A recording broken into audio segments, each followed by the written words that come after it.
2007-8 only, people have started recognizing, even with this higher cost, that there is a excessive use of internet is there.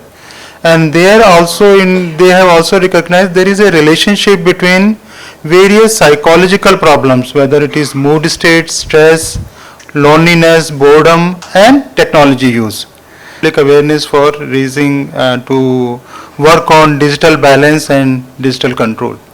So when I come to the topic, I think digital dementia, when it came, it was very nice topic was given to me, because we are more works in the clinical domain only. So but I thought it's a topic which I can discuss also with based on my experience in this area. And earlier, I think before this digital dementia used to come, I used to talk about what we call digital amnesia, memory loss due to mobile use. Because what generally happens, because memory has three stages: sensory, short-term and long-term memory. Earlier, when we were not using phone, and when you are not using phone even today, whatever goes around you, you get affected by it. Sometimes it's an auditory thing, sometimes in the family, sometimes in the environment, and you feel influenced by it. Anything which influences you most, you give attention to it, and it becomes part of your short-term memory, which remains with you for 24 hours. In this 24 hours, if you like that information, you give rehearsal to that information, you revise that information, it becomes part of your long-term memory, which remains with you your lifetime. But what happens once the mobile has come? When anything appeals to you, you either take a photo or you feed the information in one of the folders and all. So it means it's not going through that stages of memory. And since it is not going to this stages of memory, so the time, now you imagine a scenario when you lose your mobile phone, how do you feel? So that way the mobile phone has become a preoccupation. And once it becomes preoccupation, that's why the scrolling behavior comes up, as madam has said, because scrolling is very common. Nowadays, young children grow with scrolling. If you see a 2-year-old child, up to 2-year-old child also, we have seen 49 minutes of scrolling. Because they scroll with the mother. Because when mothers is feeding them, they get attracted toward those lights, those color and variations, and they also feel, as and when the opportunity comes, they also raise their hand to scroll. And the young mothers and the young parents do not have do's and don'ts. They don't feel that if the child of 2 years also starts scrolling, what will happen once he reaches the age of 20? He will be into the scrolling behavior. So it means we are growing with mobile scrolling behavior. Once they reach adolescence, they live with the scrolling, because there is a less family communication. Because if you see, whenever we see cases at our clinic, the parents brings the child that he has technology addiction, but the child say, why don't you ask my parents? They also have excessive use. And we have seen parents have almost 8 to 9 hours of screen use. When you have 8 to 9 hours of screen use, you are a better role model for the child, who will also be spending good amount of time. So what is happening? Because of this excessive use, the family communication is shrinking. And when there is no family communication, child also spend time with online platforms. Either it is online gaming, social media, or reels, or any other things. And when it comes to those things, so he looks for acknowledgement in online platforms only. He doesn't want to talk his heartful feeling to the parents or to the family members, because he feel I can easily talk to the online friends where there is no disinhibitions. And when this kind of acknowledgement, affiliation is happening, who wants to come out? There is no judgment.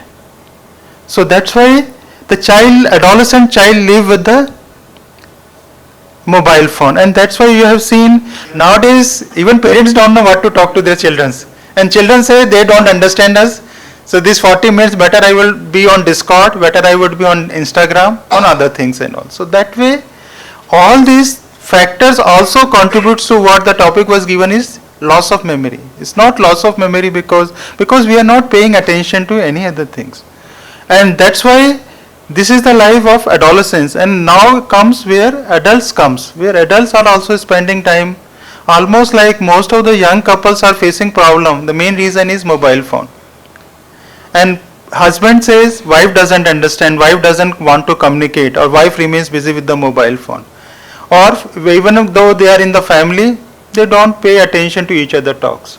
So that's why the way technology is interfering the interpersonal relationships, the way the technology is interfering the family relationships. This is now the term has come which we call technoference. Technoference is how technology is affecting your family relationships, where you are not paying attention to family members' talks, and that's why the adults also nowadays in Bangalore region, for such attention, I want to say that now in Bangalore region we have found adults are using 10 to 12 hours screen use.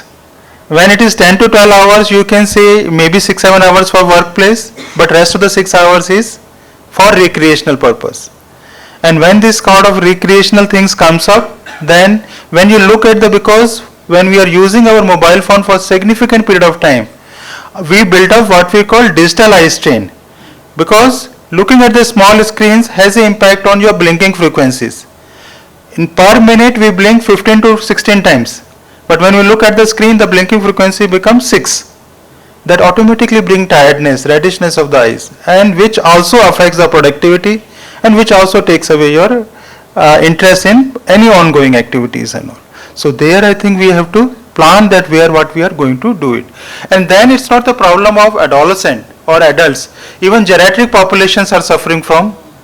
Most of our senior faculties, they send message to us by 4 a.m. or 5 a.m.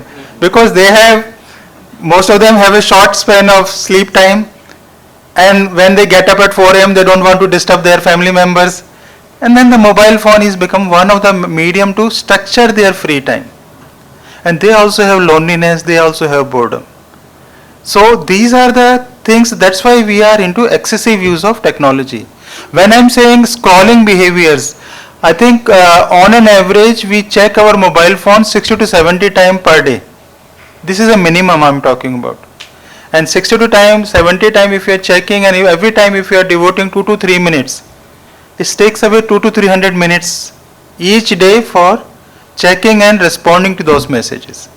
And if you project for your whole lifespan, if you have a lifespan of 90 years, and if you add this cumulative scores, it will counts to almost like 10 years of your productive life goes in checking and responding. Every time when you distract your mind for any screen use, the brain takes almost 3 to 5 minutes to reach back to the same concentration level. So it means if you are distracting yourself 4 or 5 times in a 60 minutes work, you may not reach the same concentration level. If the concentration level doesn't comes up, then it will affect your productivity also. And that's why I think most of the workplace have issues of productivity, because their employees are also into the various online platforms while doing works and all. So that is also a concern, I think. So then what is that which is creating excessive use? So one we have talked about foremost. There is another problem which comes up. None of us feel comfortable when we are not carrying our mobile phone with us. That's, I think, common phenomena. And this is now also a syndrome. This is what we call this is what we call nomophobia. No mobile fear. That we feel anxious if we are not carrying our mobile phone with us. And the anxiety is so much that it starts disturbing our day-to-day affairs also. And somebody has put very explicitly, he said that if I am not carrying my mobile phone with me, it seems like my body is at workplace, but my soul is at home. Today is the time to take action.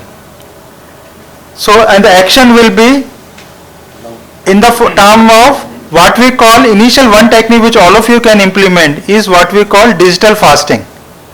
Fasting is in our culture. Now we have to bring digital fasting. So digital fasting is a very simple thing. You can start with half an hour or 40 minutes. The whole family should plan screen-free period. And that screen-free period should be spent in talking with each other, in doing certain activity together, or some quality time, or walking together, going out, because sometimes family complains, it's a long time we have not gone out. Child say, I have not seen anything, because some of the children comes to us, they say, I have not seen Mysore. or wife say, or the mother say, it's 10 years I have not visited Mysore. From Bangalore to Mysore is just 100. But mother has a complaint, I am so preoccupied. So I think we have to build up this digital fasting. And the digital fasting is the solutions for sleep. Digital fasting is the solution to improve family relationship. And digital fasting is the solution to improve communication, which is getting shrink. Nowadays, single child, two child families, but still there is a problem of communication. So there I think that's a strategies you can recommend to anybody for promotion of and to reduce the risk for digital dementia also.